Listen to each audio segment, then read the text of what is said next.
آج ریاست نگر ڈویژن کے ایریا میں 75 سالہ آزادی کے موقع پر ترنگا ریالی کا انعقاد عمل میں آیا۔ اس ریالی میں مدرسہ Dawat al-Quran, Iqra public school, model school کے طلباء اور طالبات نے حصہ لیا۔ اس موقع پر AIMIM senior corporator, standing committee member Mirza Salim Baig اور دعوت القرآن کے پرنسپل شیخ یعقوب بھی موجود تھے۔ آئیے دیکھتے ہیں اس کی مزید جھلکیاں۔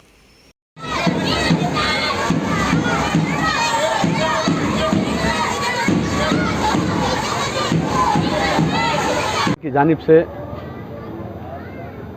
75واں جشن یوم آزادی منانے کا جو اعلان کیا گیا،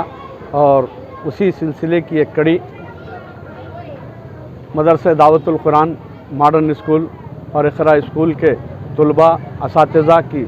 ایک بہت بڑی ریالی جو ریاست نگر ڈویژن میں مختلف محلہ جات سے گشت کرتی ہوئی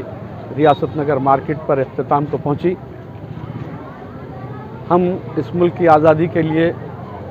ابتدا سے انتہا تک اس ملک کو مضبوط بنانے کے لیے تمام لوگوں نے قربانیاں دی ہیں، اور ان قربانیوں کا نتیجہ ہے کہ آج ہم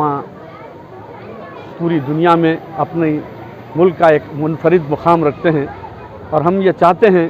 کہ بلا لحاظ مذہب و ملت جس طریقے سے اس ملک کی آزادی کے لیے ہم نے اپنا خون بہایا، اسی طریقے سے بسم اللہ الرحمن الرحیم۔ آج کا یہ جلوس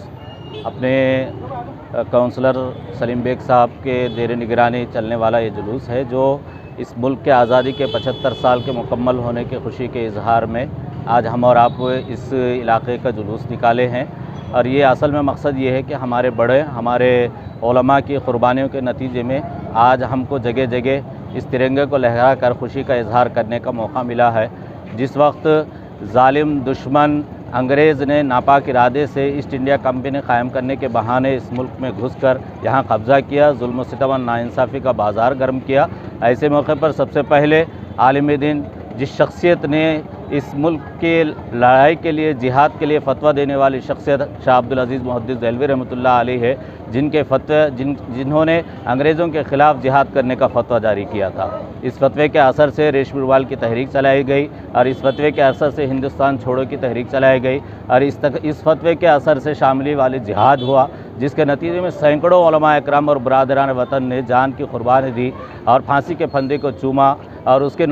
کے اثر سے اپنے بچوں کو، یتیم عورتوں کو بیوہ کر دیا ہے۔ جب کہیں جا کر یہ ملک ہمارے سامنے آزاد ہو کر سامنے آیا ہے، اس ملک کی آزادی میں ہر طبقے، ہر مذہب اور ہر مسلک کے لوگوں نے مل کر اس ملک کو قربانی دی ہے۔ اس میں جو ہے بھگت سنگھ اور شاہ اشفاق اللہ خان جیسے شخصیت، مختلف مذہب کے لوگوں نے مل کر اس ملک کو آزاد کیا ہے، جب جا کر یہ ملک آزاد ہوا ہے۔ اور اس کا اثر یہ کہ ایک وقت ایسا بھی آیا ہے کہ ہندو مسلمان دونوں ایک پلیٹ میں کھانا کھایا کرتے تھے، اور اپنے ملک کے اتحاد کا اظہار کیا، اور